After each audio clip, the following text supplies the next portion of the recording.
오늘은 결국 거짓은 드러납니다 라는 제목으로 함께 교독한 말씀 중심으로 잠시 설교하고 함께 기도하는 시간을 갖겠습니다. 여호수아 9장 내용을 어제부터 오늘까지 읽고 있는데요, 이스라엘 군대를 두려워한 기브온 족속이 속이고 평화협정을 맺은 사건, 그것을 우리가 함께 읽었습니다.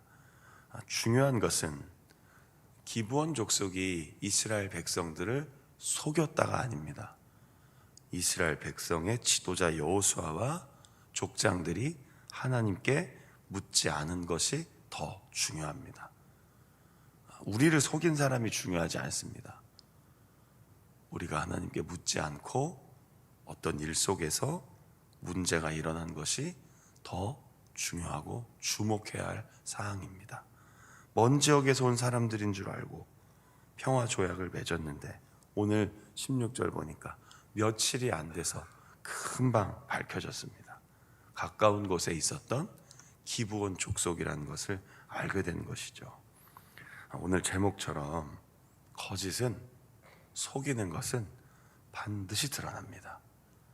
아무리 속이려고 해도, 아무리 덮어도, 아무리 다른 걸로 또 덮고 덮어도 결국 드러납니다.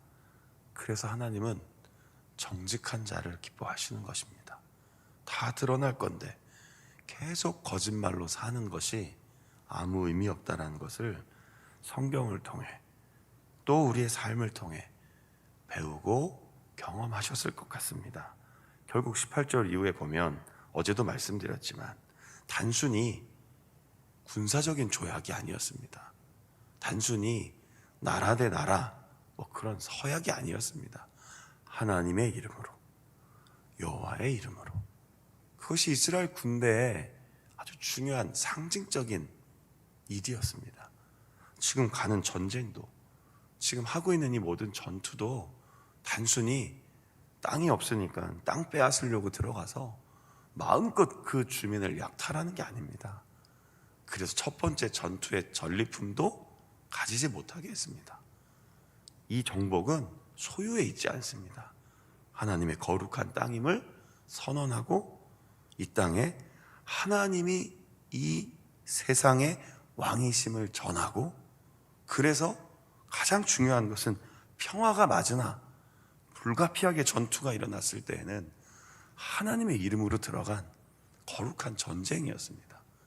그런데 이스라엘 백성들이 자꾸 착각하는 겁니다. 진멸이라고 하는 도구 속에 자꾸 헷갈리는 거죠. 더 이상, 그 이상, 우리가 마치 이긴 것처럼, 우리가 마치 주도하는 것처럼, 우리가 마치 이 전쟁을 잘 해내는 것처럼 자꾸 착각하니까요, 속기도 하고 잘못된 판단도 내리고, 심지어는 오늘 왜 회중들이 족장들을 원망했겠습니까? 이 거룩함이 무너져서요? 그렇지 않습니다. 얻을 게 없잖아요. 기브온 족속과는 평화협정을 맺었는데 이게 먼 나라에서 온 사람들인 줄 알고 다 그래 했다가 가까운 그 다음 전투 지역인데 여기서 전쟁이 끝나버리면 어떻게 되는 겁니까? 얻을 게 하나도 없습니다.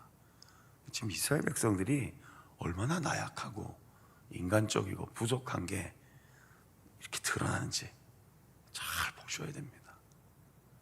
속고 속이고. 여기서 지금 회중들이요, 막 화가 난 건 여호수아여 왜 기도 안 했습니까? 이게 아니에요. 그게 아니었습니다. 왜 우리로 하여금 아무 소득도 없이 그렇게 속아서 평화협정 맺고 기본으로 전투를 하지 못하게 만들었습니까? 그 내용입니다. 지도자도 회중도 다 나약한 것이죠. 그래서 결국 여호수아가 어떤 결정을 내립니까? 앞으로 이 기브온 족속은 영원히 우리의 종이 되리라. 좀 노역을 담당하게 만든 거죠. 죽이지 않았으니 종으로 만들겠다. 사실은 이것도 그렇게 큰 대안은 아닌 것 같습니다. 평화를 맺었는데 또 종이 되는 건 뭡니까? 사실 성경의 역사를요, 구약 혹은 신약에 나오는 이 성경의 역사를 잘 살펴보고 묵상하면 정말로 인간의 역사가 얼마나 허물이 많고 연약하고 약점이 많은가를 발견하게 됩니다. 그리고 거기에 하나님은 늘 은혜를 더하여 주시는 분입니다. 결국 여호수아의 리더십이 손상된 사건입니다. 물론 이 일이 잘 회복됩니다. 잘 마무리는 됩니다. 그러나 기억하셔야 됩니다. 결국 이 모든 시작이 뭡니까? 속이고 묻지 않고 기도하지 않았기 때문이었습니다. 거짓말은 공동체 하나됨을 늘 깨트립니다. 아주 작은 것조차도요. 아주 작은 것조차도요. 신뢰를 무너뜨린 하나님의 군대는 사명을 감당할 수가 없습니다. 하나님은 신실하신 분이라고 저희들이 늘 고백하잖아요. 하나님과의 약속, 그 신실한 마음, 그 약속을 지켜내는 그 결단, 거기서 하나님은 하나님의 자녀들을 붙들어 주시고 사명을 감당하게 하십니다. 그렇다고 뭐 거짓말 한두 번 했다고 하나님이 뭐 안 쓰신다, 이런 차원이 아닙니다. 결국 드러나는 걸 잊지 말고 살아가라는 겁니다. 왜 우리가 흔히 말하는 것처럼 손바닥으로 하늘을 가릴 수가 없지 않습니까? 자꾸 가리려고 하는 겁니다. 자꾸 가리려고 하면 거룩한 하나님의 사람으로 설 수 없다라는 것이죠. 여호수아 9장의 사건은 결국 거짓이 얼마나 무서운 것인가. 의도가 이해는 되죠. 뭐라고 합니까? 24절에요. 당신의 하나님 여호와께서 당신의 종 모세를 통해 이 땅을 당신들에게 주셨다 함을 들었습니다. 우리의 목숨을 잃을까 두려웠습니다. 그럼 어떻게 하면 됩니까? 솔직히 고백했으면 됐습니다. 정말 두렵습니다. 우린 전쟁을 원하지 않습니다. 우린 여호수아와 당신의 군대를 대항하여 싸울 마음이 없습니다라고 했다면, 물론 성경을 만약이라는 관점에서 들여다보면 해석이 굉장히 위험해지긴 하지만, 만약 기브온의 지도자들이 여호수아에게 만나 우리도 하나님을 신뢰하고 따르고 싶습니다. 자, 떠오르는 인물 없습니까? 라합입니다. 라합, 기생 라합. 그가 정탐꾼들에게 우리 모두가 간담이 서늘할 정도로 당신의 여호와 하나님과 이스라엘 군대를 두려워하고 있습니다. 우리를 구원해 주십시오. 그때 여호수아는 그 약속을 지켜내잖아요. 그러니까 늘 우리는 자꾸 판단을, 우리의 생각을 자꾸 다른 쪽으로 이끄는 것 같습니다. 한번 이렇게 대충 둘러대면 나중엔 이해해 주시겠지. 대충 이렇게 그냥 넘어가겠지. 좋으신 하나님이시니까. 교회는 그냥 다 좋은 게 좋은 것이니까. 아닙니다. 좋은 게 늘 우리를 망가뜨립니다. 좋은 게 아닙니다. 진짜 좋아야 합니다. 진리여야 합니다. 진실이어야 합니다. 그래서 늘 두렵고 떨리는 겁니다. 늘 하나님 앞에서 살아간다는 것이 은혜의 삶이기도 하지만 늘 두렵고 떨리는 것이기도 합니다. 말씀을 마치면서 야곱이란 사람을 한번 잘 생각해 보십시오. 이미 창세기에서 아주 한 중요한 역할을 했던 야곱, 속임수의 명수입니다. 평생을 속여먹고 잘 살았던 야곱이 언제 무너지죠? 야복강에서 밤새 하나님과 기도하다가, 하나님, 더 이상은 속이면서 더 이상은 남 등쳐먹으면서는 안 될 것 같습니다. 내 앞에 이길 수 없는 이 큰 문제, 사실은 무엇 때문이었습니까? 야곱이 속여서 시작된 일이었습니다. 야곱이 하나님의 뜻을 받아들이고 형 에서의 축복을 가로채지 않았어도 하나님은 야곱을 축복하겠다고 태중에서 약속하셨습니다. 그 약속을 받고도 야곱은 평생을 인간적인 방법으로 살았습니다. 근데 바로 그 강 앞에서 기도하다가 자신을 내려놓고, 주님, 저를 복 주시지 않으면 여기서 강을 못 건너갑니다. 그때 뭐라고 해주셨죠?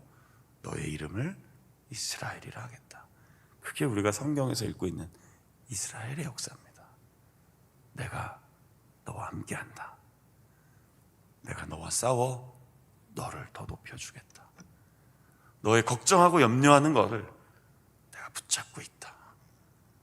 네가 가는 게 아니라 내가 앞서가고 있다. 우리 사랑하는 성도님들, 정말 말씀을 신뢰하신다면 정직하십시오. 진리 위에 살기를 늘 기도하며 살아갑시다. 나의 연약함, 내 입술의 허물, 내 마음의 부족함 다 알고 계시잖아요. 우리 모두 우리가 얼마나 약한지 알고 있잖아요. 몸도 약하고 마음도 약하고 지나간 삶을 돌아보면요, 은혜와 감사도 남지만 그때 그러지 말았어야 하는데, 그때 그 말 한마디가, 그때 그 한 번의 그 사건이 왜 없으시겠습니까? 그러나 그리스도인의 삶은 돌아보며 후회하는 삶이 아닙니다. 지나온 나의 발자취를 그래도 하나님이 붙들어 주셨고 지켜주셨음을 감사하며 사는 삶이 우리 그리스도인의 삶입니다. 그 힘으로 오늘을 살고요, 그 힘으로 영원토록 함께 하신다는 주님과 동행하는 삶이. 그래서 아까 우리가 찬양 부를 때 마지막 후렴이 뭡니까? 세월이 지나갈수록 의지할 것밖에 안 남았습니다. 무슨 일을 만나고 무슨 일을 당해도 예수님 의지하니 다시 힘이 납니다. 일어섭니다. 끝까지 날 사랑하신 그 십자가의 사건 때문에 내가 여기 있습니다.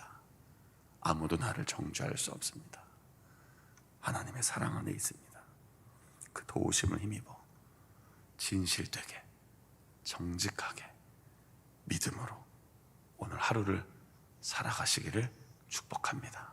힘내십시오. 실수와 허물 있습니다. 성도님만 스스로 알고 있는 그 아픔 하나님 알고 계십니다. 사람은 다 이해할 수 없습니다. 사람을 너무 의지하지 마십시오. 함께하는 공동체, 기도하는 분들을 위해 서로 기도해 주십시오.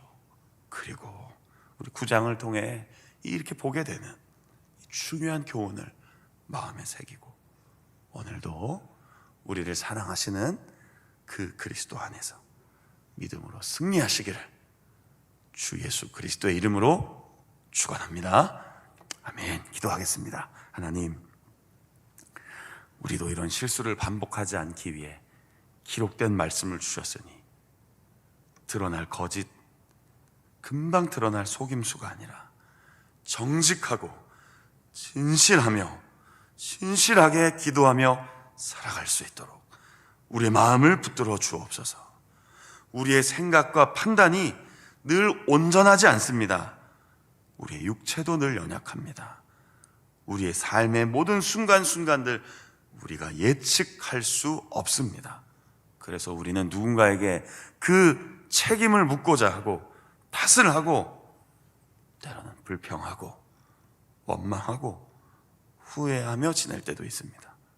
그러나 하나님, 이런 여호수아와 이스라엘의 약점에도 불구하고 다시 그들을 붙드시고 이끄신 그 손길을 기억하며 오늘 우리도 세월이 지나갈수록, 시간이 흘러갈수록 더욱 주님을 의지해야 함을 깨달으며 그렇게 주어진 오늘 한날의 삶을 귀하게, 지혜롭게, 그리고 풍성하게 감사하며 살아갈 수 있도록 은혜를 베풀어 주시옵소서. 이 새벽에 기도할 때 우리의 영혼을 새롭게 깨우시고 우리의 마음을 새롭게 하시고 다시 시작된 새날, 새 아침, 지나간 날의 후회가 아닌 오늘 주실 은혜에 사모하며 오늘도 믿음으로 주님 전하며 사랑하며 그리고 충성하며 살아갈 수 있도록 인도해 주옵소서. 우리의 가정을, 우리 자원교회 믿음의 가정들을, 그리고 하나님 이 지역에는 모든 군 장병들을, 특별히 우리 사랑하는 성도님들을 그런 은혜의 손길로 이끄셔서 오늘도 하나님 아버지가 얼마나 좋은 분이신지 삶에서 누리며 깨닫고 전하며 살아갈 수 있도록 인도해 주옵소서. 기도하는 이 시간 우리의 입술의 고백과 제목 그리고 마음의 소원 다 아시는데 언제 이루어 주실지 알지는 못하나 기다리며 신실한 마음으로 주님 바라보며 기도하여 오늘도 응답해 주실 때까지 믿음으로 살아가겠습니다 고백하는 우리의 삶이 되게 해 주옵소서. 신실하신 주님 의지합니다. 도우시는 우리 주 예수 그리스도의 이름으로 감사하며 기도드립니다.